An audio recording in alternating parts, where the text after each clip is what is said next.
Muy buenos días, muchas gracias por acompañarnos en la mañana de este martes 1 de diciembre en otra serie más de esta jornada de conversatorios, de diálogos con expertos que promueve la plataforma Transformemos Honduras de cara a la construcción de un plan integral en salud. Es importante en esta parte inicial del foro una mirada al sistema de salud. Recordarles que esta es una iniciativa de Transformemos Honduras a través de sus diferentes organizaciones aliadas con el fin de demandar un plan nacional integral en salud que sea diseñado e implementado por expertos y no por políticos y sus intereses. Un plan que permita abordar de manera integral, profesional, estratégico e inteligente la manera en cómo atender la crisis sanitaria que existe en nuestro país. Y hoy, así como lo hemos tenido en las últimas semanas, también un panel de lujo. Pero antes de presentárselos, es importante que iniciemos este nuevo conversatorio con una invocación a Dios. Por eso voy a solicitarle al pastor Carlos Villatoro, en representación de la plataforma Cristianos Valientes, que habilite su cámara, su micrófono para poder escucharla a continuación. Pastor, buenos días. Adelante. Sí, buenos días. Buenos días a todos. Gracias por esta iniciativa de Transformemos Honduras. Vamos a orar para que, como dice la palabra, no seamos oidores olvidadizos, sino que hacedores, ¿verdad? De lo que hoy vamos a platicar. Y oremos. Padre, te damos gracias en el nombre de Jesús. Te damos toda la gloria y la honra por permitirnos estos espacios de diálogo, Señor, de este foro, para que tú, Señor, como dice tu palabra, que en la multitud de consejeros hay sabiduría. Pero, Señor, se me viene a la mente, Señor, este verso, Proverbios 21:3, que dice, Padre, que hacer justicia y juicio, Señor, para Dios es más agradable que cualquier sacrificio. Pero dice también, Padre Santo, que en esa multitud de consejeros hay sabiduría.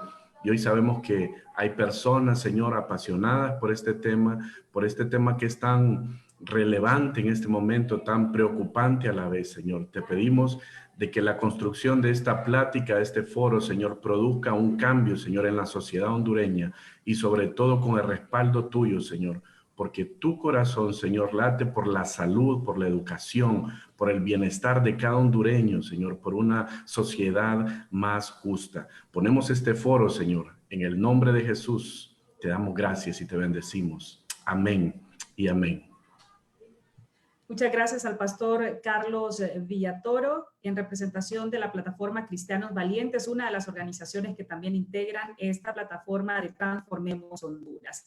Estos conversatorios virtuales, una mirada al sistema de salud, están sirviendo como un espacio de interacción para que distintos actores con experiencia y conocimientos en temas de salud puedan analizar los desafíos, las ideas y, lo más importante, compartir sus posicionamientos y propuestas en torno a la problemática del endeble sistema de salud que tenemos en Honduras. Y lo más importante, esto servirá para que la plataforma Transformemos Honduras pueda sistematizar los elementos más valiosos que surjan a través de estos intercambios, a través de estos espacios de diálogo con los especialistas para poder avanzar hacia la construcción de una propuesta de un plan integral nacional de salud. Si ustedes recuerdan, en la primera entrega de estos foros tuvimos la oportunidad de escuchar las propuestas, las opiniones de diferentes expertos en temas de salud, como el doctor Manuel Sierra, la doctora Rutilia Calderón y el doctor Carlos Umaña. En la segunda entrega que realizamos casualmente la semana anterior, tuvimos a exministros de salud como la doctora Roxana Araujo, el doctor Carlos Aguilar, también nos acompañó la doctora Yolani Batres y el doctor Elías Lizardo, así como la doctora Elsa Palou. Y hoy tenemos a importantes representantes de sociedad civil a quien vamos a conocer con detalle, pero antes de presentarles a quienes conforman el panel del foro de este martes, hay un importante video que el equipo de Transformemos Honduras quiere compartir con las personas que nos están viendo a través de Facebook Live, así como nuestros espectadores aquí en Zoom. Así que si estamos listos, vamos a ver este video.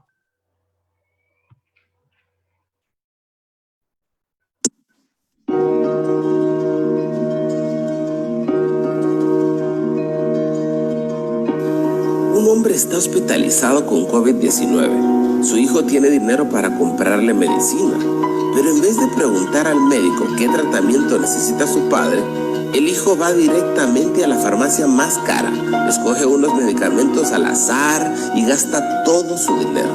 Ahora la condición del padre se ha vuelto crítica y el hijo se está quedando sin tiempo y sin fondos para ayudarlo.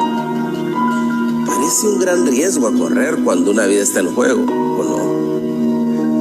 ¿Sabías que el gobierno hondureño ha asumido riesgos similares en la crisis de salud del COVID-19? Por ejemplo, en marzo de 2020, InvestH compró 7 hospitales móviles en menos de 2 días, cuando la Secretaría de Salud le había aclarado que no quería hospitales móviles. Sin cotizar, adjudicó el contrato a una empresa sin experiencia y de dudosos antecedentes. A esta empresa pagó $47 millones, lo que representa 12 millones más del valor real de estos hospitales. 3 meses después, solo 2 de 7 hospitales móviles habían llegado a Honduras. ¿Fue esto una manera efectiva de salvar vidas de hondureños infectados con el COVID-19? En abril, InvestH compró 250,000 pruebas del COVID-19 por $1.8 millones, pero no compró los kits necesarios para leer los resultados. InvestH tampoco consideró las limitaciones de los laboratorios para procesar las pruebas y como resultado, mientras se propagó la infección, las pruebas quedaron en una bodega durante más de un mes antes de que los doctores pudieran empezar a aplicarlas. También en abril, InvestH firmó contratos con 5 empresas sin investigarlas para cubrir rápidamente la necesidad de insumos de bioseguridad en hospitales, incluyendo las mascarillas necesarias para proteger a los profesionales médicos mientras se atienden a pacientes con COVID-19. En las próximas 3 semanas tuvo que anular 4 de los 5 contratos porque las empresas no cumplieron. Al final, por hacer las cosas a la carrera, se atrasó más el proceso y no se adquirieron 874,000 mascarillas que los médicos necesitan. En lugar de desarrollar un plan estratégico para proteger las compras de emergencia aceleradas, el gobierno ha permitido que InvestH juegue con fondos de emergencia en un momento en que millones de vidas están en juego.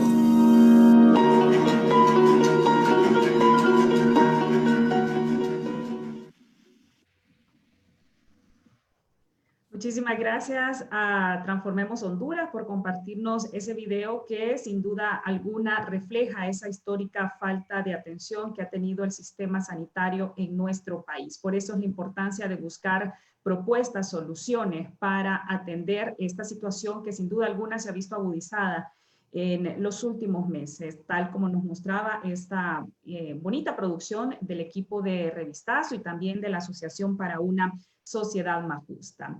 De esta manera vamos a dar paso a este panel de expertos. Esta mañana de martes nos acompaña la ingeniera Keila García. Ella es ingeniera química industrial, graduada en la Universidad Nacional Autónoma de Honduras. Posee una maestría en gestión de proyectos y especialización en control de gestión, dirección estratégica e incidencia política. La ingeniera García es actualmente la directora de gestión pública y gobernanza de la Asociación para una Sociedad Más Justa. También nos acompaña esta mañana el doctor Lester Ramírez. Él es abogado egresado de la Universidad Nacional Autónoma de Honduras, posee un máster en negocios internacionales y actualmente es el director de gobernanza y transparencia de la Asociación para una Sociedad Más Justa. Es un experto en temas de políticas públicas y desarrollo.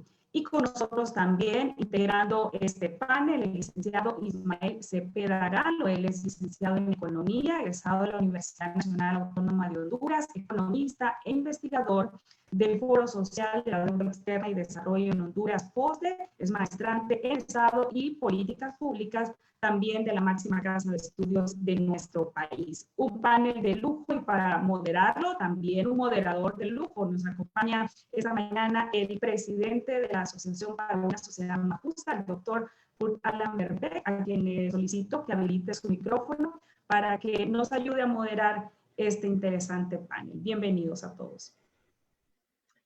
Muchas gracias, Jessica. y gracias a todos por participar, los oyentes y nuestro panel. Creo que el video es fuerte, me entristece ver, fui parte del grupo que en ASJ estábamos investigándolo. No son datos nuevos para mí, pero volverlos a ver en esa forma me molesta y me da tristeza, ¿verdad? Entonces creo que es una buena forma de empezar el evento, demostrar la necesidad de que el país tiene que darle vuelta a esas formas de hacer las cosas, de correr supuestamente para una emergencia cuando al final se hacen las cosas mal y al final el pueblo no recibe la ayuda que necesita. Es una buena introducción, pero a la vez empiezo el evento animado. Hoy es el tercer evento que he participado. En los primeros dos tenemos, Jessica ya mencionó, un grupo de expertos muy buenos de salud, doctora Rutilia, el doctor Sierra, y la semana pasada un grupo de exministros también muy buenos. Y lo que me ha mostrado es que tenemos excelentes expertos en el país que saben lo que hay que hacer. Tienen diferentes ideas, pero tienen muchas ideas en común de lo que el sistema de salud necesita. Tienen buenas propuestas y lo que falta es juntar eso y ponerlo en práctica, ¿verdad? Entonces, es parte de lo que Transformemos está tratando de hacer con estos eventos, de tener diferentes opiniones, diferentes expertos que pueden compartir aquí sus ideas y sus propuestas y después sistematizar esto para los candidatos, los partidos que pueden tomar esto, pero también para el pueblo, para que haya algo integral que podemos proponer y ir incidiendo para que se haga. Y un gusto estar con los tres panelistas y voy a dejar de hablar yo porque no es la idea, sino que los tres invitados expongan. Y voy a hacerle una pregunta a cada uno para empezar y es dirigido por su expertise, pero siempre invito a los otros dos, si quieren agregar algo, me avisan. Vamos a empezar con el doctor Lester Ramírez, después el licenciado Ismael Cepeda y terminando con Keila y después vamos a dar una segunda vuelta. Lester, buenos días. Buenos días. Qué bueno verlo. Sé que usted, bueno, desde que yo lo conocí, ha estado trabajando en el tema de salud, ha trabajado mucho más temas. Usted ha estudiado y ha trabajado mucho el tema de corrupción y transparencia. Y desde que yo lo conocí, el sector salud ha sido uno de sus temas. Entonces, quiero empezar con una pregunta bien general. Y la pregunta, Lester, es, ¿por qué cree usted que el sector salud es tan vulnerable a la corrupción? Vimos ahorita en el video ejemplos, ¿verdad? Sale la emergencia de COVID y empiezan a gastar y malgastar el dinero. Ahora con los huracanes tememos muchos que esas cosas van a volver a pasar, pero eso no es nuevo. Por 20 años, 30 años que conozco el sector salud en Honduras y el sector de salud en otros países. Entonces, ¿por qué es tan vulnerable a la corrupción? Bueno, el sector en sí está hecho para la discrecionalidad, ¿no? Y muchas veces cuando obviamente el elemento humano, el factor de la incertidumbre que produce enfermedades, la incertidumbre que produce también muchas veces también que el Estado nos conozca la demanda real que puede haber en salud, y el hecho también de que se mueve tanto dinero en el sector salud, porque aquí no solamente es la Secretaría de Salud, sino también es el Seguro Social, pero también es el sector privado, si se puede decir también, que tiene un rol, ¿no? Entonces, hay tanta actores intervinientes, ¿no? Intervinientes en este sector que produce muchos riesgos. Hay mucha discrecionalidad desde el ministro que diseña las políticas públicas hasta la persona que está en la farmacia entregando medicamentos en un hospital público, ¿no? O las personas también que hacen las licitaciones y las compras públicas, ¿no? Entonces, el hecho de que el sector salud posiblemente es el sector a nivel mundial donde la corrupción es, se puede decir, la amenaza número uno que tiene, ¿no? Y esto no solamente sucede en países en desarrollo como el nuestro, sino también en países como los Estados Unidos, ¿no? Y países occidentales más desarrollados también, ¿no? Entonces, podría concluir en decir tres elementos, ¿no? Uno es la incertidumbre que produce, ¿no? El hecho de tener enfermedades, como el caso ahora mismo más cercano es el COVID y cómo produce incertidumbre, ¿no? Y produce también mucho clamor popular. El otro elemento es la gran cantidad de dinero de presupuestos nacionales que se manejan, pero también del sector privado, en inversión privada también que se maneja. Y por otro lado, también en el tercer lugar, diría yo que es la gran cantidad de actores que hay, ¿no? Estamos hablando desde profesionales de la salud, sector privado, funcionarios y empleados de la administración pública, los mismos usuarios también que necesitan recibir atención médica. Entonces, esto produce, ¿no?, grandes riesgos de corrupción en un país como el nuestro, donde es altamente politizada la salud, donde el recurso humano no entra a través de procesos meritocráticos, donde el mercado o el sector privado, el comprador o el mercado institucional prácticamente captura el sector salud. Entonces la corrupción se vuelve prácticamente la norma, y eso es lo que hemos visto en los últimos posiblemente 20 años, desde que se inicia el modelo, se puede decir, y no quiero decir la palabra privatizar porque realmente no es una privatización per se, pero sí es un modelo donde se busca mayor descentralización y mayor cobertura a través de actores, en algunos casos privados, ¿no? Entonces yo creo que eso también, si un Estado no tiene la capacidad regulatoria de transicionar a un modelo institucional de este tipo, se puede decir, las respuestas o los resultados que tiene el Estado va a ser altos niveles de corrupción, poca cobertura en salud y una población también que ahora mismo ya está transicionando de enfermedades, se puede decir, de nivel tropical, o estas enfermedades como el dengue y las diarreas, a ya enfermedades de tipo crónico, donde ya implica mayor complejidad y también más gasto en salud. No estamos hablando de diabetes, hipertensión y ya enfermedades, se puede decir, del primer mundo, ¿no? Entonces, eso le podría decir, Alan. Ok, gracias, Lester. Bueno, resumiendo un poquito, creo que viendo para atrás es un sector con mucho dinero, con mucha incertidumbre y politizado, donde los diferentes grupos de intereses están defendiendo y buscando ventaja, ¿verdad? Y le adelanto que en mi siguiente pregunta, Lester, quiero que también usted trate de proponer qué podríamos hacer en Honduras para terminar con esos males. Y quiero hacer lo mismo ahora con el licenciado Ismael. Ismael, quiero empezar con una pregunta viendo del presente para atrás.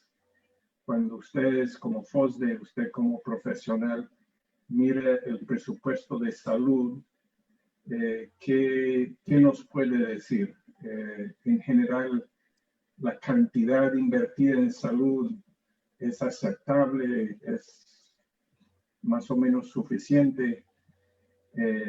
¿Cómo se distribuye ese presupuesto de salud? Y los procesos ¿cómo han sido los procesos para aprobarlos, implementarlos, la transparencia al final en la rendición de cuentas? Bueno, es una pregunta, como escuchó, bien general, pero más quiero empezar con una pregunta general del presente para atrás, y en mi siguiente pregunta, en la segunda vuelta, quiero que usted también hable un poco de ¿qué, como FOSDE, como profesional, qué recomendaría para un próximo gobierno qué debe hacer con el presupuesto de salud? Pero primero empecemos con una evaluación del presente y el pasado. Perfecto. Muy buenos días. Sin duda es un placer estar con ustedes y poder abordar, creo que una de las principales áreas de Estado, que es la salud, y en este caso puntual podría mencionar sobre la base de su pregunta que el presupuesto para la Secretaría de Salud no está respondiendo al modelo de salud pública.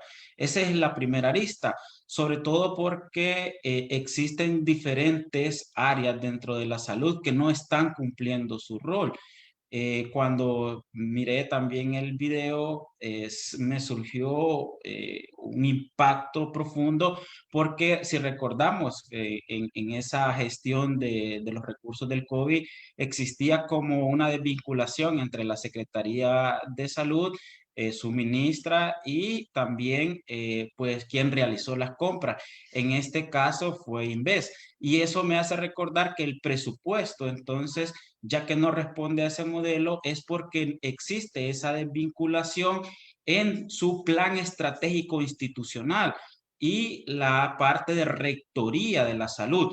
Es decir, en pocas palabras, si el objetivo estratégico número 2 del plan estratégico institucional dice o manda a la Secretaría de Salud a mejorar la seguridad y calidad de los bienes y servicios que recibe la población para incidir en el riesgo de enfermedades y de morir al usuario del sistema, vinculado también al tercer objetivo estratégico, que es disminuir los riesgos y daños colectivos de la salud de la población.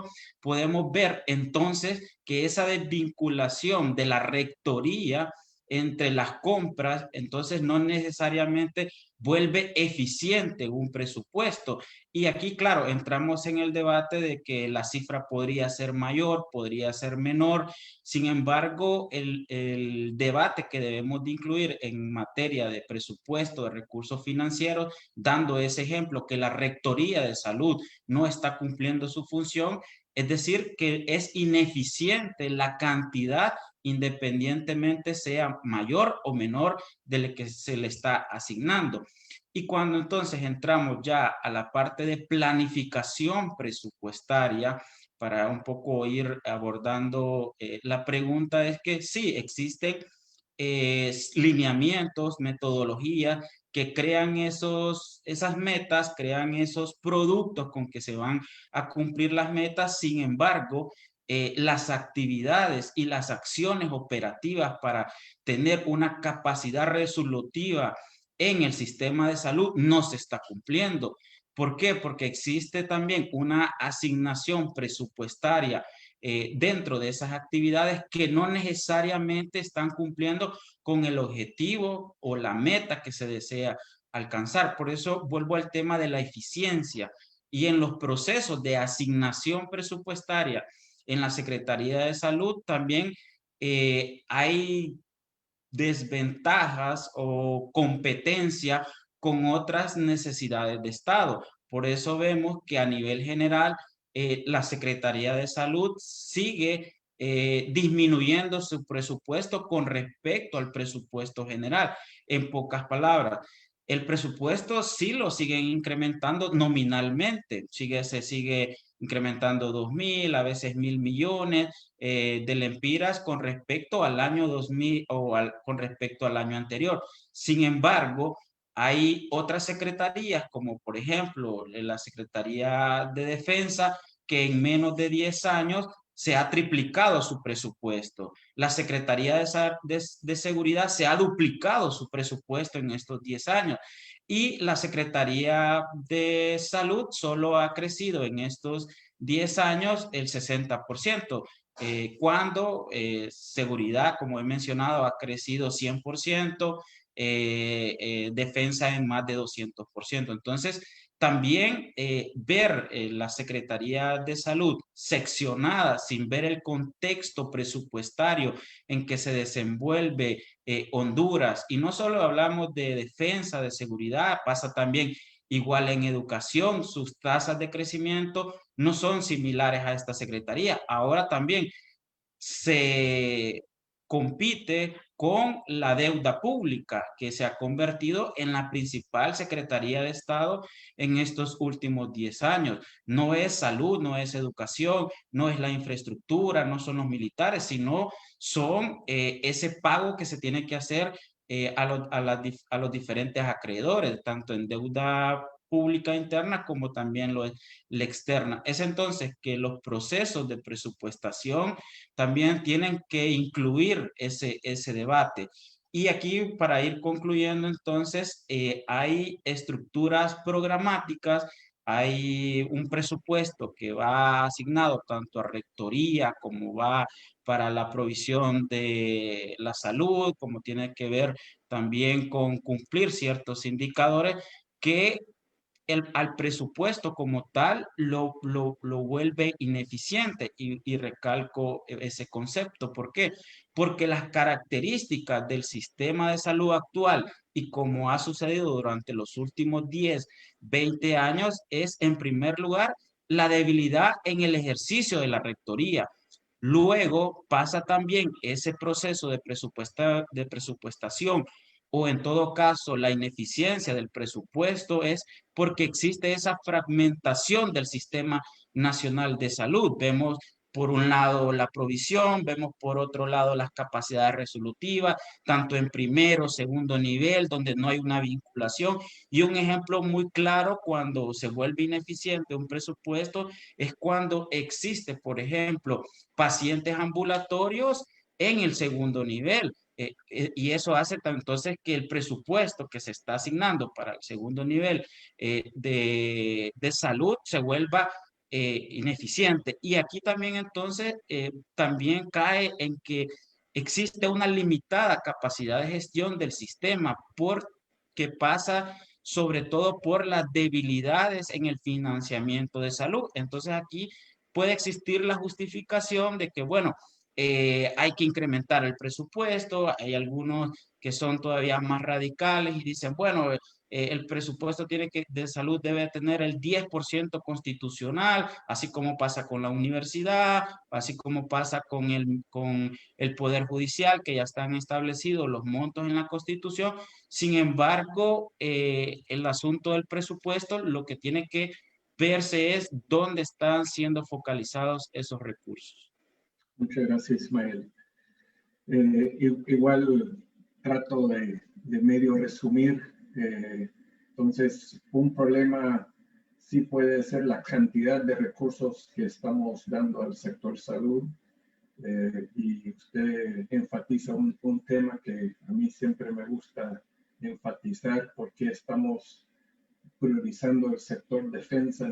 No somos un país en guerra, porque triplicamos 300% más para las Fuerzas Armadas y un 10% de crecimiento en el sector salud. Entonces, la cantidad de recursos, pero el uso, la eficiencia en el uso de esos recursos también tiene que mejorar. Y tercero, todo el aspecto planificación, distribución, son claves.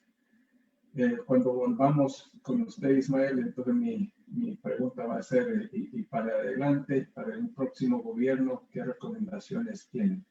Ahora vamos con la ingeniera Keila.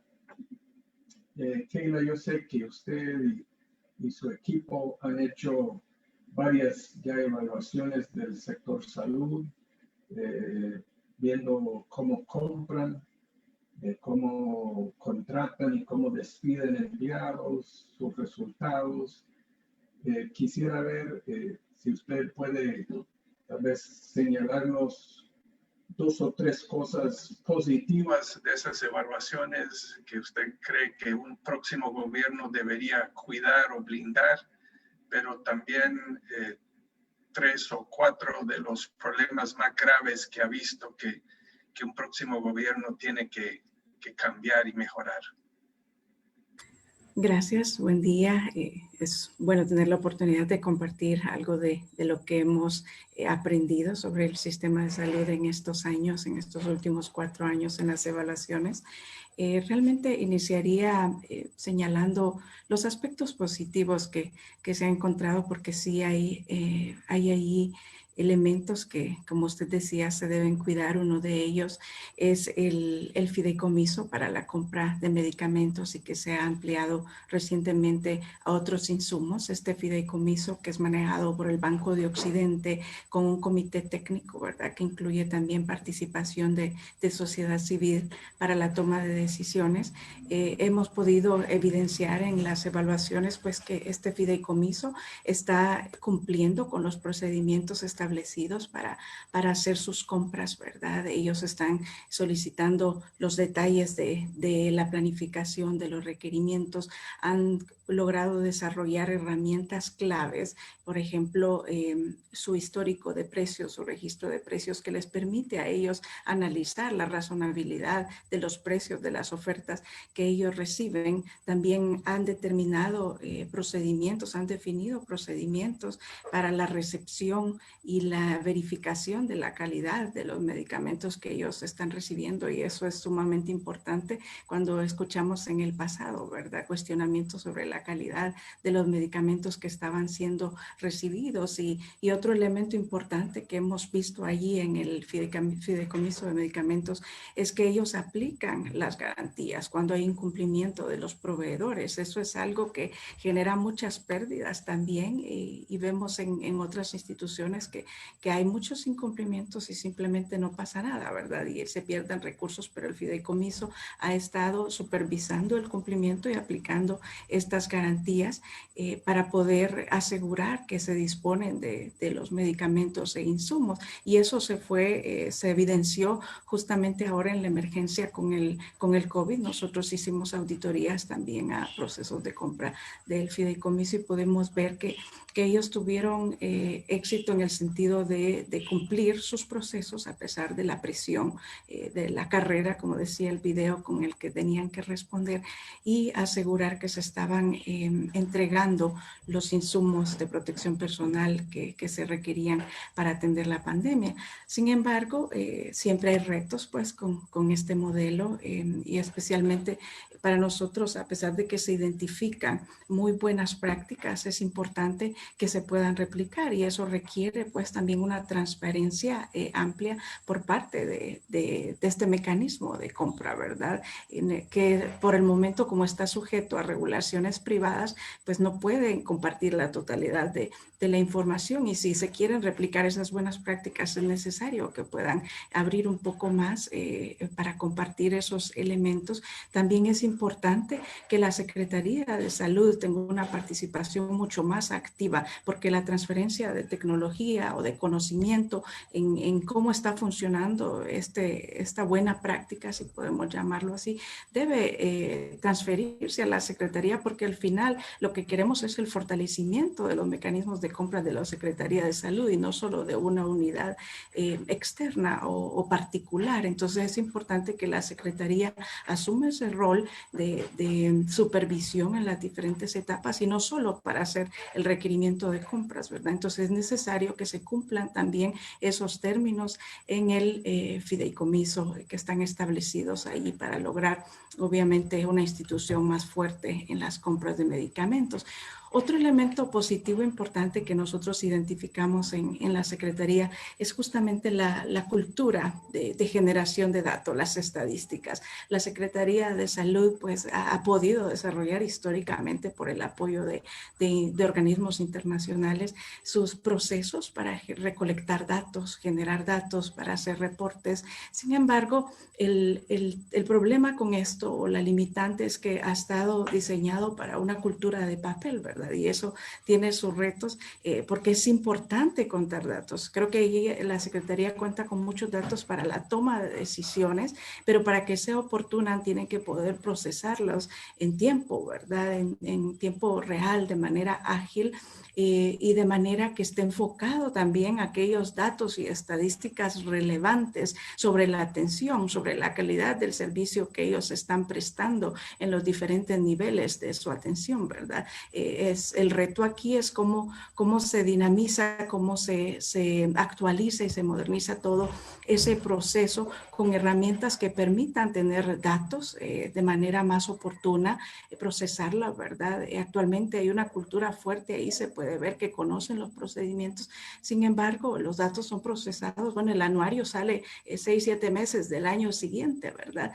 Y esos datos, si son bien dirigidos para poder por ejemplo, brindar datos sobre las personas que están recibiendo la atención, sobre qué tipo de atención están recibiendo, en las necesidades de cada región. Eso puede ayudar a los tomadores de decisión en la planificación y en tomar decisiones claves para mejorar el sistema en general y la atención que cada ciudadano está recibiendo.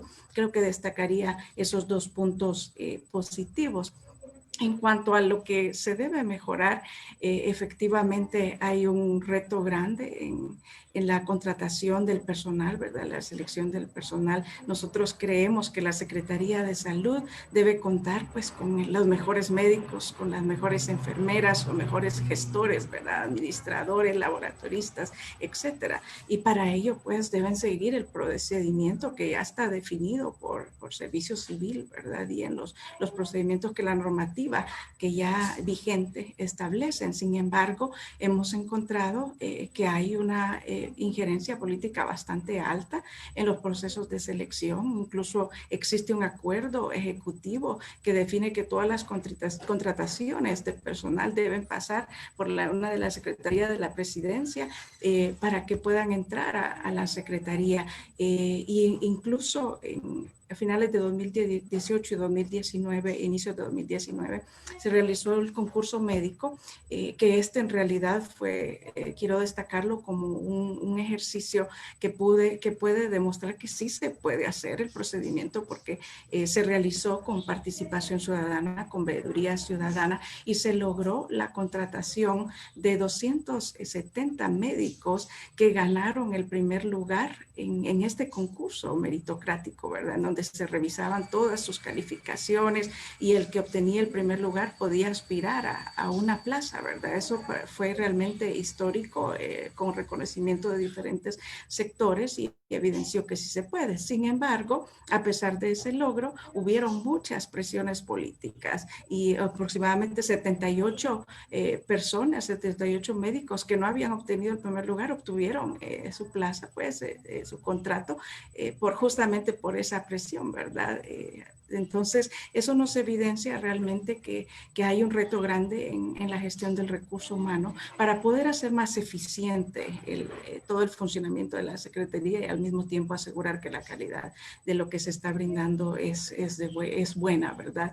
Y el otro elemento en compras y contrataciones que realmente es un reto es todo la planificación de las compras y contrataciones, que sí está vinculado en parte también al presupuesto, como ya lo decía el licenciado Ismael Ellos, pero una de las prácticas ahí bastante fuertes es justamente que la planificación no se hace como un ejercicio riguroso, ¿verdad? Que basado en las necesidades reales de cada nivel de atención, de cada región, considerando todas las características de cada uno de ellos, ¿verdad? Los requerimientos, sino que realmente lo hacen en base a históricos, ¿verdad? O replicando, copiando un plan anterior o ajustándose al monto que tienen ahí, ¿verdad? Pero sin una priorización Y ese es un tema que realmente requiere atención, especialmente para las compras y contrataciones, para asegurar que respondan a una necesidad real, ¿verdad? Y que sea satisfecha en tiempo, en forma, y todo eso, para que esa necesidad se satisfaga, tiene que estar vinculado obviamente a las otras etapas de la cadena, que son la logística, la distribución de esos bienes adquiridos, y asegurar que llegan a su destinatario final, ¿verdad? Eso es todavía un reto grande en la Secretaría. Cuentan nada más con piezas de este sistema, ¿verdad?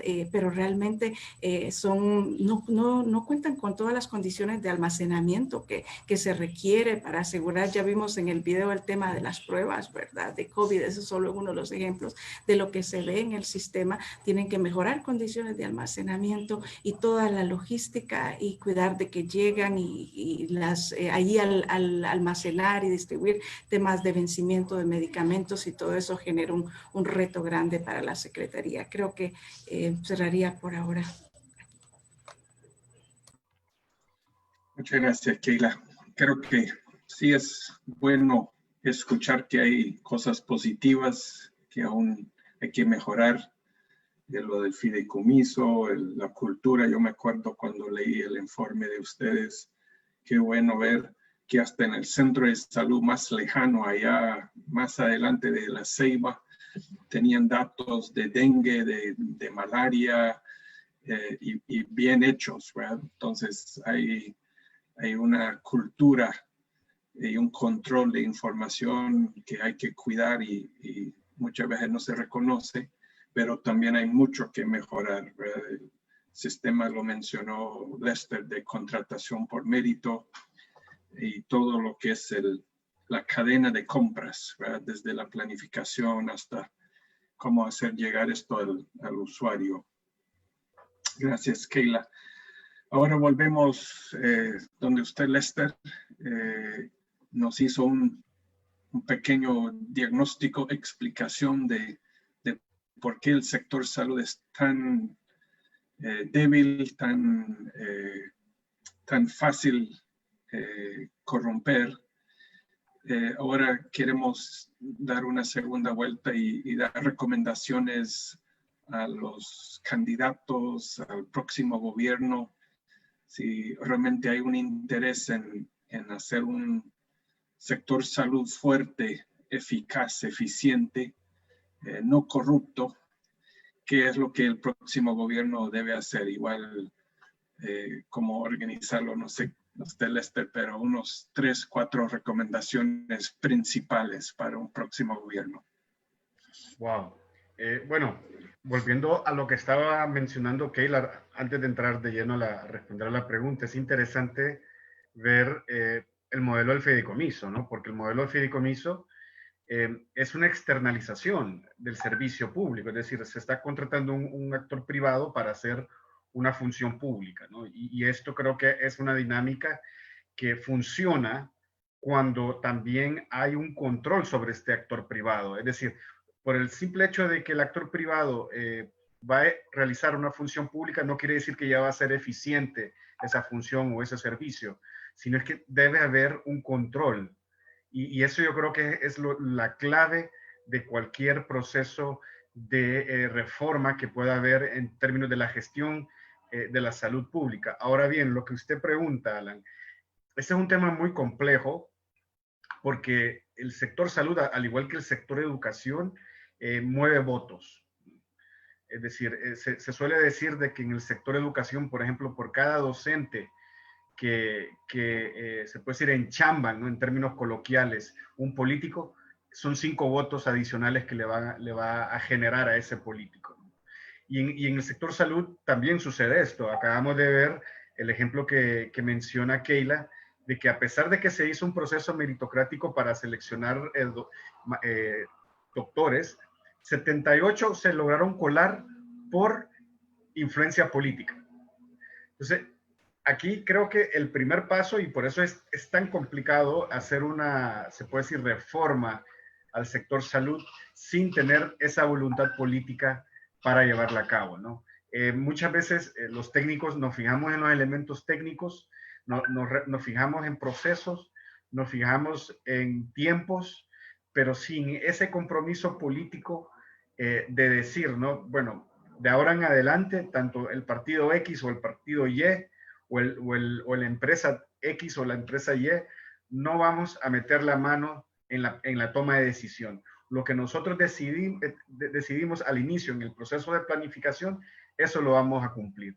Y de ahí parte el trabajo realmente de una reforma o un plan integral en salud, ¿no? El compromiso político de darle sostenibilidad a estos procesos.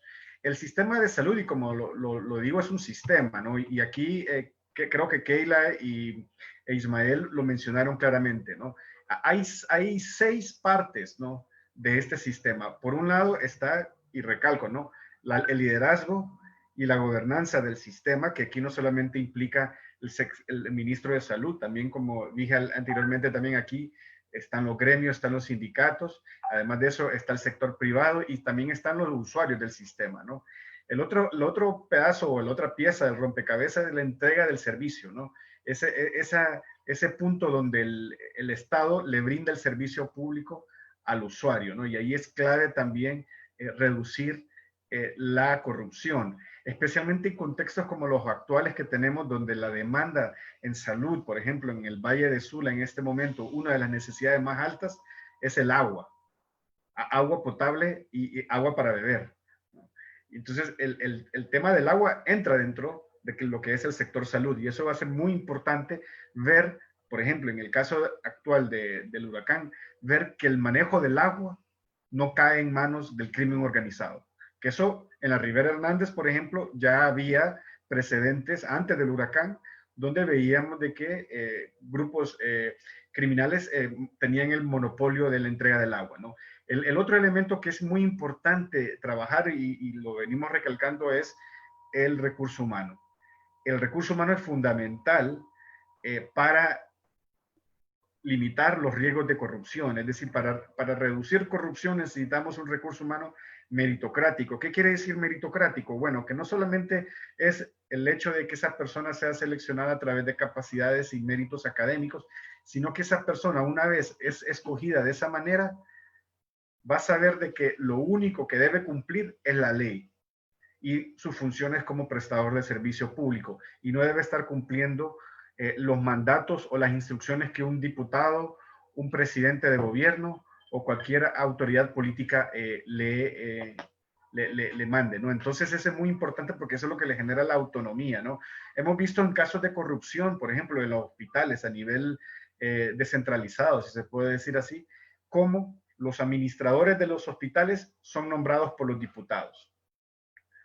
Y esos entran en contubernio y en colusión con los proveedores de medicamentos a nivel local, ¿no? Cada año el 30% de los medicamentos que se compran se ejecutan a nivel local. Hace unos años en el gobierno de Porfirio Lobo Sosa hubo un gran debate de tener que reducir esos montos de 30% a 10%. Hubo tanta la presión, o fue tanta la presión, que tuvo que revertir esa decisión el mismo Porfirio Lobo y regresó al 30%, para que veamos realmente la presión que juegan estos actores locales también. El otro elemento importantísimo es los sistemas de información que menciona Keila también, ¿no? Y ese es, se puede decir, el cuarto eslabón de este sistema de integridad que hay que construir. ¿Y eso qué quiere decir? De que la información no solamente tiene que estar digitalizada, como estamos ahora promoviendo, sino que esa información también tiene que servir para la toma de decisión. ¿Realmente ocupábamos hospitales móviles o ocupamos una remodelación a unos 2 o 3 hospitales para permitir que esos hospitales tuviesen la capacidad para atender una demanda en pacientes de COVID, ¿no? Esas son las preguntas que estos sistemas de información vienen a responder. ¿Cuánto es la necesidad de medicamentos que ocupamos al año? ¿No? ¿Es realmente una inversión de 2.000 millones de lempiras o es una inversión de 3.000 millones de lempiras? ¿No? Esos son los temas importantísimos también. El otro es la adquisición de medicamentos, ¿no? Y eso yo creo que aquí en Honduras ha sido realmente la piedra en el zapato del sector salud. Me acuerdo cuando empezábamos a trabajar, Alan, con Carlos también y con Blanca, que nosotros no podíamos decir ni la palabra corrupción, me acuerdo. Los primeros estudios que hicimos, ¿no? Cuánta presión recibimos, amenazas a muerte, ¿no? Porque nosotros estábamos diciendo de que había corrupción en el sector salud. Eso fue hace menos de 15 años atrás, ¿no? Hoy por hoy ya lo podemos hablar y podemos decir, ¿no? De cómo funciona la corrupción, y por eso están estos modelos externalizados de fideicomiso. El otro elemento que es muy importante es el financiamiento. ¿Cómo se financia la salud en un país? ¿No? Si tenemos un modelo a través de nuestros impuestos, si realmente este modelo es sostenible, o si nosotros lo tenemos que hacer escalonado según el nivel socioeconómico de las personas, ¿no? Este es el gran tema también del financiamiento, y además de eso, la transparencia de estos presupuestos, ¿no? Hemos identificado casos donde el dinero que está destinado para diferentes programas, Chagas, VIH, son también utilizados para hacer las famosas brigadas médicas, ¿no? Entonces, volvemos al tema de la politización y volvemos a caer en los problemas recurrentes que tenemos, ¿no? Cuando se introduce el elemento político en el sector salud, lo que producimos es no solamente corrupción, sino que también producimos algo que también implica un fuerte daño a la población, y es la desigualdad en el acceso a servicios públicos, ¿no? Y eso viene a contribuir a una serie de problemas adicionales en el país de gobernabilidad. Gracias, Lester. Ahí me va a costar resumir eso. Voy a tratar de rescatar un factor. Usted habló de voluntad política y habló de que se dice o se piensa que un maestro colocado puede generar 5 votos. Entonces, lo que está diciendo ahí es que sí, los políticos tienen interés en conseguir votos. Entonces, habló de voluntad política. Yo creo que a nosotros nos toca generar voluntad política. Es el propósito aquí. Si podemos generar una presión suficientemente fuerte sobre los políticos para hacer un sistema de salud más fuerte, más eficaz, más eficiente, lo van a hacer. Pero hasta ahora no hemos generado esa presión, no suficiente presión. Entonces creo que nos toca, y es parte de estos eventos, generar propuestas, generar contenido, pero también conocimiento para que los votantes, nosotros como generadores de opinión, hagamos presión y hacemos incidencia. Pero gracias, Lester. Muy buenos puntos. Ahora volvemos con Ismael. Igual que Lester, siento que usted hizo como un diagnóstico, Ismael, de los problemas en el presupuesto de presente y para atrás en salud. ¿Qué recomendaciones tiene usted para un próximo gobierno? Tanto en la cantidad, la forma de usarlo. Y yo creo que no quiero limitarlo al presupuesto salud, porque sé que es una parte de un todo.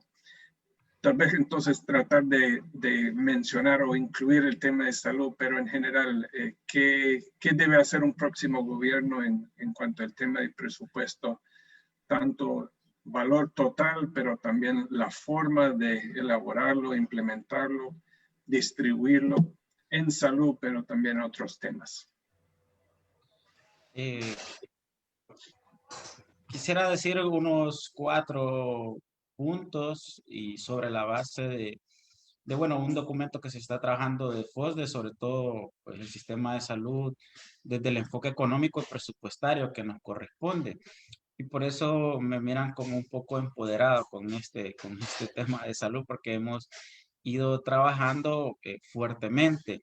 El primer punto, desde el enfoque económico para el sistema de salud, y aunque siempre surge esa frase de ante contextos extraordinarios necesitamos propuestas extraordinarias, yo soy de la tesis que debe ser al contrario, es decir, ante estos contextos extraordinarios podemos implementar herramientas muy básicas.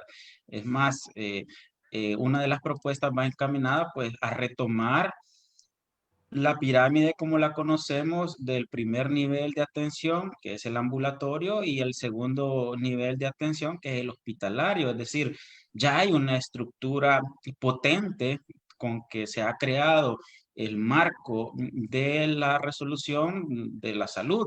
Es entonces que ya sabemos entonces de que hay un nivel 1 donde esta unidad de atención debe tener un médico, una auxiliar que es la enfermera y un promotor. Y si tomamos después los 7 niveles, ya nos da prácticamente qué debería de tener cada nivel de complejidad. Y eso, desde el enfoque presupuestario, usted le debe de imputar o asignar un valor. Entonces, no nos debemos de perder.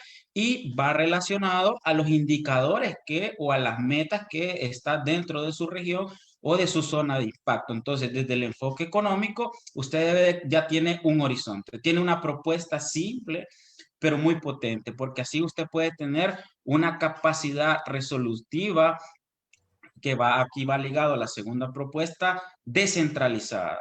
Es decir, la capacidad resolutiva de la red pública actualmente recae enormemente en San Pedro Sula y en Tegucigalpa. Entonces, eso genera pues ineficiencia, ineficacia desde el enfoque económico y presupuestario. Por eso debemos, en esta segunda propuesta, va encaminada a decir, debemos de tener una organización territorial de la red operativa que tiene el sistema de salud. Entonces, ahí vuelve el tema económico. Va la asignación presupuestaria conforme a lo que desea entonces pues resolver dentro de la salud, lo que desea pues impactar y desde sus indicadores del macrocontexto, es decir, la población, cuántas las enfermedades que se encuentran en esa población, lo que tiene que ver con las metas para cumplir los objetivos estratégicos y lo que tiene que ver entonces también con esa población de impacto. Y aquí va pues la tercera propuesta que se está creando es que necesitamos realmente crear una nueva lógica de la prestación del servicio de salud. No podemos seguir teniendo como un enfoque prioritario la emergencia, el que recibe un balazo, la mujer que ya va a parir, la niña embarazada. Esta lógica también va vinculada mucho no solo a cómo prestamos el servicio, sino también cómo estamos generando el valor de la salud. El valor de la salud entonces va muy ligado a esta cuarta propuesta que hacemos o que estamos desarrollando y estamos discutiendo el día de hoy, es que necesitamos enormemente crear entonces mecanismos de pago, podríamos decirlo, o de remuneración, pero no monetaria para el ciudadano o para el paciente, sino para generar la calidad que él desea.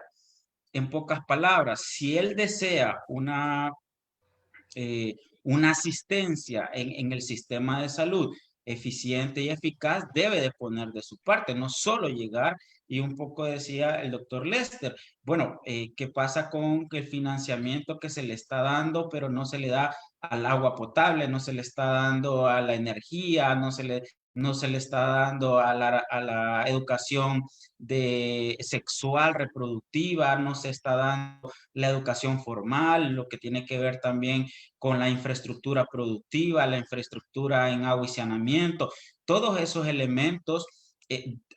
Bueno, somos un país que sin duda hay escasez de recursos públicos y por eso la prestación del servicio de la salud debe ir encaminado al sujeto, o sea, al ser humano, para que pueda entender también que el sistema de salud no va a responder a su totalidad, sin embargo, lo que puede prestar le está generando un valor público a ese ciudadano. Por eso nosotros creemos entonces que si esto se logra concatenar estos 4 puntos, y hay otros como los que han mencionado, lo que posiblemente se mencionen, generaría entonces una propuesta concreta a un nuevo modelo nacional de salud. Excelente, Ismael. Me anima mucho a escuchar los puntos del documento, pero ya quiero conocerlo.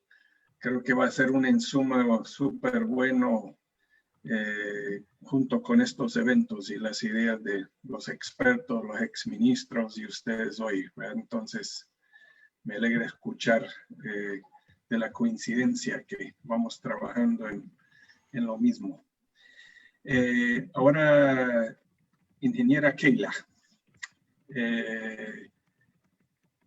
quiero darle la misma oportunidad después del trabajo que ustedes han hecho por los últimos, ya creo que más de 6 años, haciendo evaluaciones de la Secretaría de Salud. ¿Cuáles serían sus 3 o 4 recomendaciones para el próximo gobierno?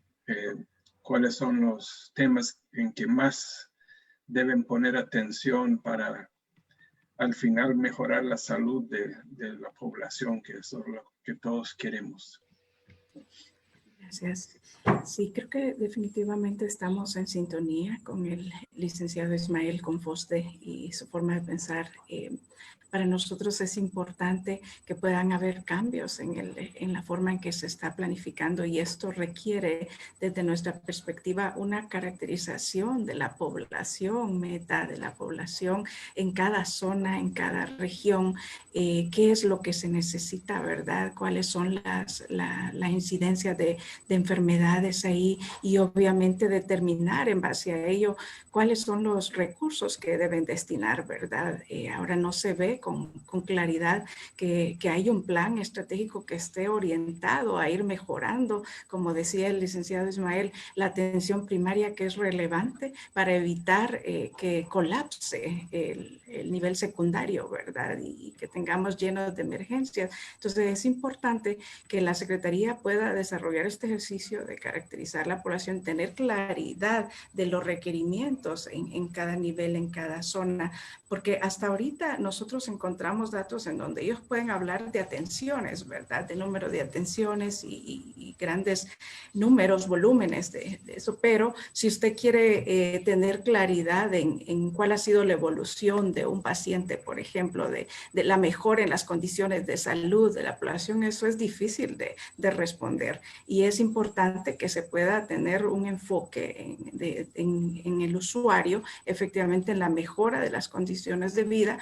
y obviamente que toda la planificación en el presupuesto y de recursos responda a eso, ¿verdad? Ya entendemos la complejidad del sistema, efectivamente. Sin embargo, ya hay experiencias que se pueden ir analizando, ¿verdad? Dentro del mismo sistema de gestión pública con los modelos administrados por otros entes, ¿verdad? Como hemos encontrado interesantes prácticas en el Hospital de San Lorenzo y Hospital María de especialidades pediátricas. Efectivamente, de allí se pueden aprender y rescatar elementos que permitan poder tener este detalle de las necesidades y de costos, sobre todo, ¿verdad? ¿Cuál es el costo de atender a un determinado grupo de población? Costo en términos de recursos humanos, de médicos, de enfermeras, de generales, ¿verdad? De equipamiento y de todo lo que se necesita para asegurar una mejor calidad, ¿verdad? Que la persona vaya, al usuario vaya al centro y pueda contar con todo lo que se necesita para una atención efectiva. Y nosotros esa necesidad lo vemos con claridad, por ejemplo, en el servicio de hemodiálisis, ¿verdad? Cuando preguntábamos si se tenía certeza de cuántos eran todos los pacientes que recibían a nivel nacional este servicio, no hay un dato exacto, existen varios datos, y es un procedimiento, un servicio bastante caro, ¿verdad? O sea, que requiere realmente que se destinen los recursos y que se haga en un contexto, ¿verdad? De priorización, de planificación. Entonces, para nosotros es un tema bien importante que impacta en todos los niveles, ¿verdad? Y por otro lado, para asegurar siempre en sintonía con asegurar esa calidad del servicio, para nosotros es importante que la Secretaría pueda ver la cadena de suministro de medicamentos y otros insumos como tal, ¿verdad? Desde una perspectiva integral, no solo de las compras por un lado, por ciertos actores, la logística, la cadena logística por otro, ¿verdad? Y así de manera fraccionada, sino que eso pueda verse como una cadena integral, ¿verdad? Que permita revisar todas las estructuras desde la planificación planificación, como ya lo venimos hablando, una vez que se tiene claridad en las necesidades y ese plan, cómo eso se vincula con todo lo demás, ¿verdad? Sobre todo que pueda tener, bueno, en primer lugar, ser fortalecida cada unidad de toda la cadena. Encontramos en nuestros últimos ejercicios con la Secretaría que solo son 4 o 5 personas revisando toda la planificación de adquisiciones a nivel nacional, ¿verdad? Para una Secretaría tan compleja. Entonces, revisar cada unidad, asignar los recursos necesarios, integrar lo que ya tienen, porque la Secretaría cuenta con herramientas tecnológicas dispersas, ¿verdad? En algunos sitios de almacenamiento, en algunas etapas. Hay algunos cooperantes han donado estas herramientas que hay que utilizarlos e integrarlos de una manera en que pueda permitir detectar alertas, ¿verdad? Alertas en cuanto a si se están quedando sin algún insumo, sin algún medicamento clave, y eso active todo el proceso de planificación o las fechas de vencimiento, ¿verdad? Los que permitan identificar si un medicamento falla en calidad o si se va a vencer. Eso permite activar todo el sistema y volver a la etapa de compra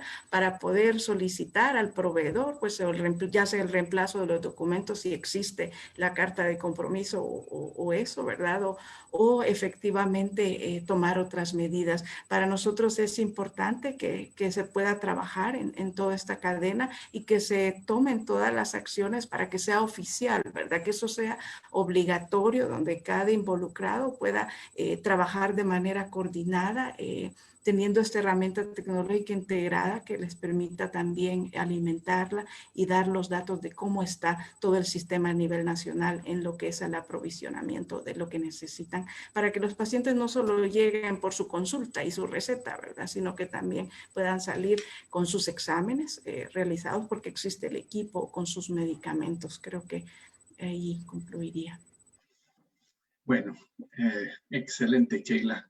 También me va a costar, estaba apuntando, pero para resumir un poco, siento que tal vez usted y el licenciado Ismael enfatizan un punto principal, que es buena planificación, y que esa planificación, para llevarla a cabo, necesita buenos datos.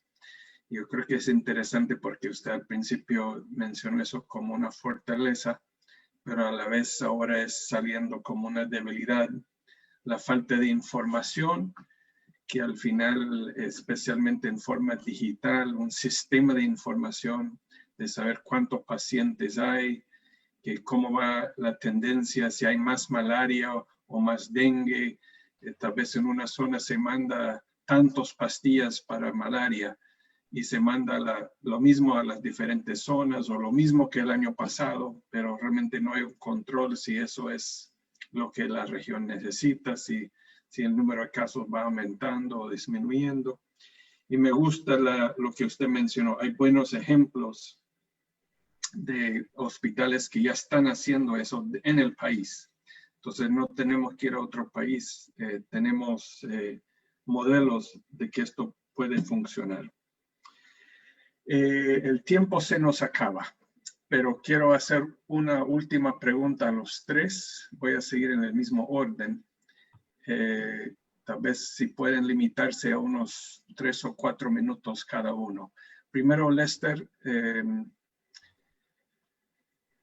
el país, el sector salud, ha enfrentado 3 tragedias en un solo año. Uno es lo de COVID, después el primer huracán y el segundo huracán.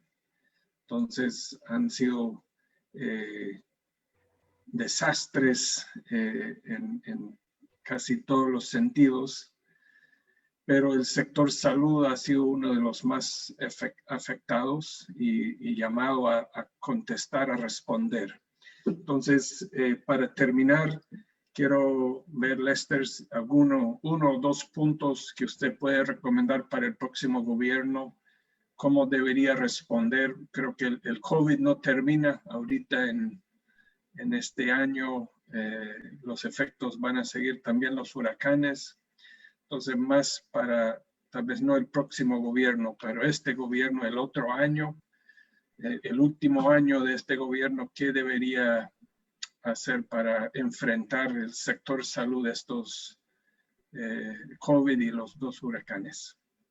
Primero Lester, después Ismael, después Keila. Bueno, yo creo de que el gobierno como tal, y lo siento por decirlo, pero no creo que va a hacer mucho. Y esto yo creo que es algo que se viene manifestando ya por varios años. Creo que administrar la crisis va a ser siempre la tónica. No creo de que va a haber cambios, dado también el impacto electoral que pueda tener cualquier cambio, ¿no? Creo de que viéndolo más allá de este gobierno, creo que cualquier nuevo gobierno debe tener dentro de los primeros 100 días una decisión clara en el rumbo que va a tomar el sector salud. Creo de que lo que tenemos ahora mismo en el sector salud, hoy por hoy, y creo que todo el mundo lo puede afirmar, son medidas reactivas a las crisis, tanto del COVID, tanto como escándalos de corrupción, tanto como también ahora con los huracanes. Un tema importantísimo va a ser realmente hacer, ¿no?, un diagnóstico claro de la infraestructura en salud pública que ha sido afectada por los huracanes. Yo creo que eso sí, este gobierno lo puede hacer. Creo que está en su obligación de hacerlo, y que esa infraestructura sea también incorporada al Plan de Reconstrucción Nacional. Yo creo que va a ser un buen momento también, dada la coyuntura que tenemos, que no solamente se hable de la infraestructura en términos, se puede decir, físicos, sino también hablar realmente de cómo se va a administrar el sector salud de ahora en adelante. Por varios años venimos hablando de, y no quiero entrar a este dilema, ¿no?, de la privatización. Pero hay temas que el Estado como tal, y hay funciones que el Estado como tal va a tener que atender propiamente como una función pública, y otros temas que eventualmente va a tener que externalizar. Y eso yo creo que va a ser muy importante en búsqueda de esa eficiencia. Yo creo que eso ha sido uno de los grandes problemas que ha tenido no solamente este gobierno, sino los últimos 4 o 5 gobiernos, en realmente mantener una línea de comunicación clara, de decir qué es una función pública en materia de salud que el Estado va a afrontar y qué es una función que va a poder externalizar. Y eso, debido también a la poca planificación y a la poca estabilidad de las políticas públicas, no lo ha podido lograr. Pero yo creo que si algo que el Estado, el gobierno puede dejar para este próximo año es claridad en la inversión que se necesita en infraestructura física. Eso yo creo que es fundamental dejarlo, es fundamental también magnificar el costo y también establecer también cuál va a ser el mecanismo de ya sea ejecución de obras públicas o también cómo vamos a poder mitigar este elemento, ¿no? Y aquí también incluiría dentro de la infraestructura que ha sido dañada, cómo el Estado o el gobierno en este momento puede atender la crisis que va a haber en los albergues. Porque ahora mismo, y este creo que es un problema que tenemos nosotros, como el país es altamente centralizado, todo lo que sucede en Tegucigalpa creemos que es lo que está sucediendo en el país. Y muy pocas veces nos damos cuenta qué está sucediendo en Santa Bárbara, en el mismo Valle de Sula, en Ocotepec, en Copán. Entonces yo creo que aquí vamos a tener que también, y el gobierno va a tener que priorizar en realmente qué respuesta hay para los cientos de familias que han perdido sus casas y que difícilmente van a regresar en estos momentos a sus casas. Entonces, para recapitular, Alan, serían 3 elementos. Uno es claridad en realmente identificar el daño en infraestructura sanitaria. 2, manejar una política para responder a la crisis humanitaria, especialmente para las personas que están en los albergues, y aquí estamos hablando también políticas de prevención, pero además de eso de protección social. Y 3, sería realmente que el gobierno próximo, ¿no?, identifique qué puede tener como un quick win, una victoria temprana, para los primeros 100 días.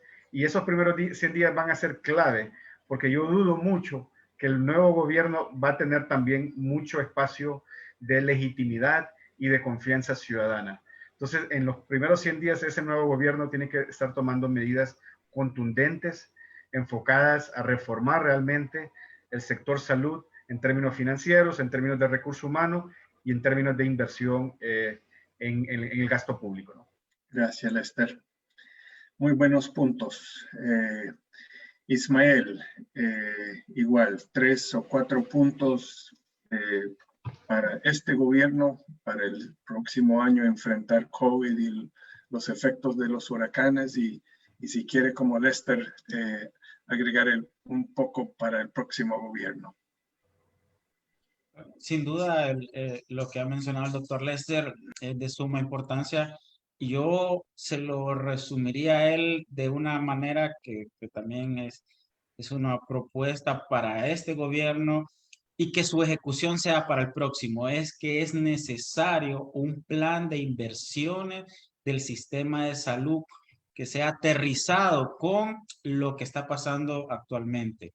Y como decía bien el doctor, no es necesariamente cuestiones de infraestructura en físico, sino es necesario la transformación, por ejemplo, del personal. Hay ahora un cambio de matriz, por ejemplo, entre el personal médico y el administrativo.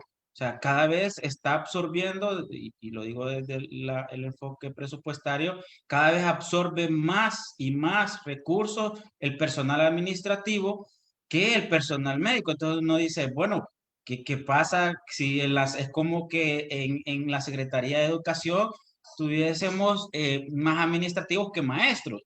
Entonces, este plan de inversiones también tiene que ir encaminado a la transformación, por ejemplo, de este tema y otros. Y otro muy vinculado al plan de inversiones es que realmente la lógica de suministros, esto también va dentro de las propuestas que tenemos, la lógica de suministros para el sistema de salud debe de generar ese valor público. Es decir, no solo es comprar un medicamento, no solo estar abastecidos los hospitales, no solo tiene que estar el material quirúrgico, sino cómo es utilizado, dónde es utilizado, cómo es focalizado. Porque al final también eso convierte ineficiente al presupuesto. ¿Por qué? Porque está teniendo hospitales de segundo nivel con, por ejemplo, medicamentos para el primer nivel. Hay también una desvinculación de suministros que solo porque está en el cuadro médico, pero no son utilizados porque no hay una verdadera evaluación de la utilización. Por eso hablo de lógica de suministros. Y así pasa en muchos sectores dentro de la salud.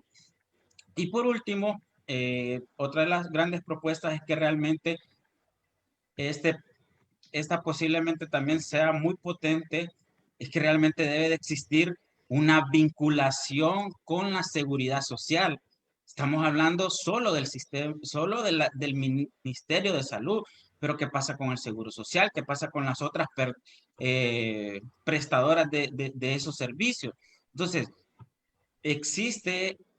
aunque existe algún tipo de cobro, vamos a decir, cuando pasa algunos pacientes de la seguridad social a los hospitales, hay pues un pago, podríamos decirlo, pero no debe ser la lógica. La lógica es la vinculación que debe de tener.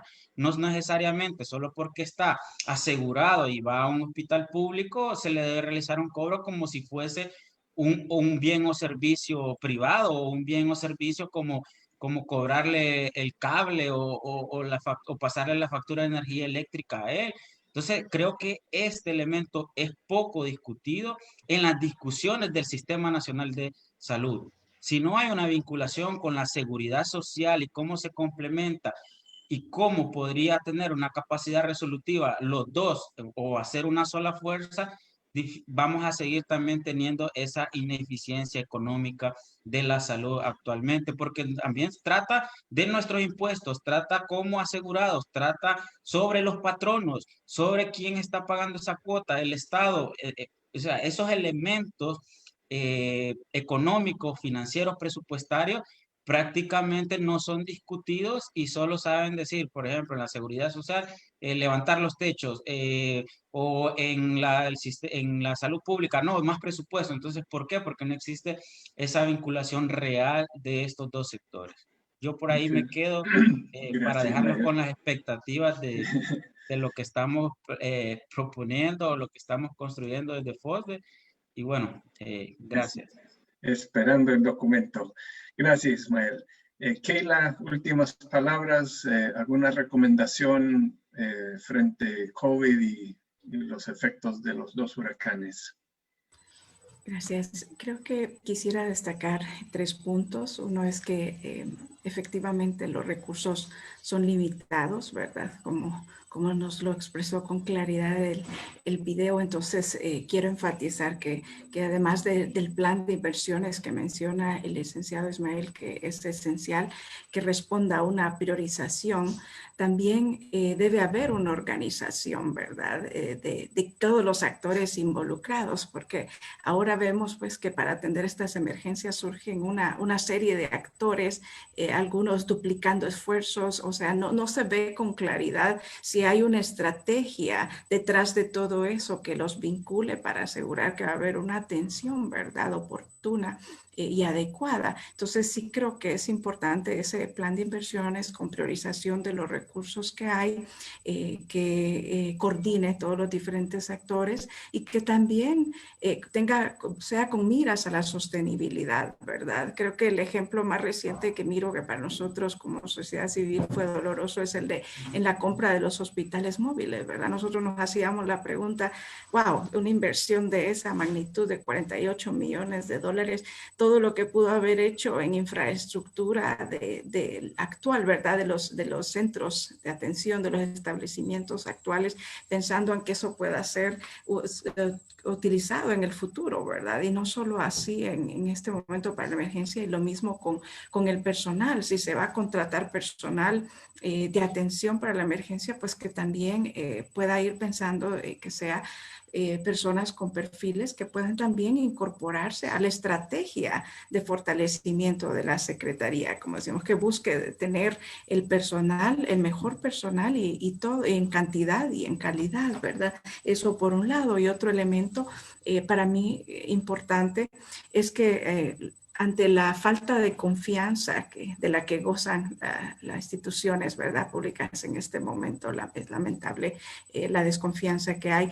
Es importante que ellos prioricen la transparencia en lo que están haciendo, ¿verdad?, la publicación de la información y la apertura a la participación ciudadana, ¿verdad? Y eso conlleva también que se generen los espacios y que nosotros como ciudadanos podamos participar en la verificación de que se están cumpliendo todos los pasos del uso de esos recursos y de la calidad de los proyectos, de las obras o de las entregas de lo que se está comprando, ¿verdad? Para la atención, que pueda haber esa colaboración entre los diferentes actores, que el Estado tenga la apertura, que dé la información, que sea transparente, ¿verdad? Ya existen los mecanismos, los portales, diferentes opciones que ha generado el gobierno para que nosotros podamos participar y que la sociedad civil o la población en general nos organicemos y asumir ese rol de control social. Gracias, Keila. Y gracias a los tres. Ya se nos acabó el tiempo. Creo que han sido excelentes aportes de los tres. Y estoy de acuerdo con Lester. Creo que es difícil imaginar que este gobierno en sus últimos meses va a hacer grandes cambios en el sector salud. Entonces, creo que una opción es que este gobierno pone las bases para un próximo gobierno, que tampoco se miraría muy probable. y me parece probable que los partidos políticos y los candidatos tampoco van a estar construyendo esas bases. Entonces, creo que nos toca a nosotros, nos toca a FOSDE, a Transformemos Honduras, a ASJ, de ir construyendo por lo menos las líneas grandes, ir haciendo esos diagnósticos, ir construyendo propuestas que los partidos políticos y los candidatos pueden usar para que en sus primeros 100 días, si quieren, pueden implementarlos. Yo creo que nos toca a nosotros hacer la presión para que quieran. Entonces, creo que hemos cumplido nuestra misión, Jessica, Blanca. Gracias a los tres por sus buenas ideas y aportes y gracias. Gracias. Gracias, buen día. A Kurt Alan Verbeek, el presidente de la Asociación para una Sociedad Más Justa, por la moderación de este interesante panel y obviamente a cada uno de los representantes de sociedad civil que nos acompañaron. Tengo algunos comentarios que es interesante también compartir con la audiencia. Antes, ¿cuáles son estas valoraciones finales luego de escuchar a nuestros panelistas? ¿Cuáles han sido parte de esas propuestas más relevantes para ello? Voy a presentarles a continuación al director ejecutivo de la Asociación para una Sociedad Más Justa, don Carlos Hernández, y confirmamos que mantenemos en estos momentos la conexión con don Carlos Hernández para solicitarle que encienda su cámara, su micrófono, para poder escuchar estas importantes valoraciones finales. Don Carlos, buenos días, le escuchamos. Buenos días, gracias a todos, gracias a los panelistas, gracias por las aportaciones, sin duda alguna, muy en sintonía con ese trabajo que se ha venido realizando desde la Asociación para una Sociedad Más Justa. Creo que un elemento importante que hay que destacar, uno, es cómo logramos priorizar el tema de salud en esta agenda de reconstrucción o esta agenda, yo diría, de transformación. Aun cuando hemos venido hablando por muchos años de este tema, nosotros creemos que la crisis que está viviendo el país debería ser una oportunidad para repensar el modelo de salud que tenemos, cómo logramos priorizar un modelo de atención primaria, un modelo de atención familiar, donde efectivamente los más pobres, que es una población objetiva para nosotros, puedan tener esa atención de calidad y con calidez. Pero también cómo logramos que el presupuesto público asignado a salud pueda crecer, pero también pueda ser usado de manera eficiente. Y esto tiene que ver con lograr que los médicos, las enfermeras, el personal de salud pueda llegar donde en este momento está ausente, que es justamente las zonas más postergadas del país. Cómo reducir los riesgos de la corrupción en el tema de la contratación del recurso humano. Ya en el pasado reciente hemos hecho algunas investigaciones, pero también hemos acompañado los procesos de contratación y vemos cómo lamentablemente hay resistencia de la clase política a poder tener procesos que sean transparentes. Así es que creo que estos elementos que hoy desde la sociedad civil se han planteado, sumados a lo que ya nos han expresado los exministros, los académicos, pero también esta misma semana que tendremos la oportunidad de escuchar a los decanos de las facultades de medicina del país, con sus valoraciones, esto nos va a permitir poder estructurar una propuesta que esperamos nosotros pueda ser acogida por distintas instancias de la sociedad, sin distingo de ninguna naturaleza. Hoy es el momento de trabajar para que nuestros hermanos hondureños puedan tener educación, salud de calidad, con calidez, que podamos aumentar la cobertura, que podamos reducir la corrupción y que podamos obviamente lograr ese objetivo de una salud universal. Gracias a todos los panelistas y a todos los que han estado organizando este evento. Gracias, don Carlos Hernández, director ejecutivo de ASJ. En la parte final, compartirles algunos de los comentarios que entran a través de la transmisión en Facebook Live de Transformemos Honduras y de la ASJ. Rolando Antonio Ortiz, saludos y bendiciones desde la Iglesia Cristiana Luterana de Honduras, desde San Lorenzo Valle. Lenín Burgo, felicidades a los organizadores de este foro, así que extendemos la felicitación a los colaboradores de Transformemos Honduras. Donald Funes Gómez comenta que actualmente el gobierno ha limitado la atención de salud pública únicamente a casos de COVID, pero la consulta externa se ha disminuido considerablemente en cuanto a cobertura y calidad. Menciona Donald que no están recibiendo lo justo a cambio de nuestros impuestos. Coincido con los panelistas. Bien, muchos comentarios y también sabemos que los espectadores que están aquí en Zoom quieren compartir con ustedes algunas preguntas puntuales, como estamos viendo en estos momentos en el chat. Así que para darles la oportunidad de que puedan conversar con ellos, vamos a cerrar esta transmisión en Facebook Live, agradeciéndoles a nuestros seguidores en redes sociales por su fiel atención y también invitándolos para que nos acompañen el próximo jueves. Ya lo mencionaba el director ejecutivo de ASJ. El próximo jueves tendremos la oportunidad de escuchar la opinión y propuestas por parte de los académicos en el tema de salud y tendremos el honor también de que nos acompañe el doctor Alejandro Young de la Universidad Tecnológica Centroamericana UNITEC, decano de la Facultad de Ciencias de Salud de esta universidad privada de nuestro país, el doctor Jorge Alberto Valle de la Universidad Nacional Autónoma de Honduras, así como el doctor Abelardo Aguilera y el doctor Marco Tulio Medina, parte de los académicos que nos van a acompañar este próximo jueves en punto de las 10 de la mañana. Muchas gracias a todos por acompañarnos. Tengan un feliz y bendecido día.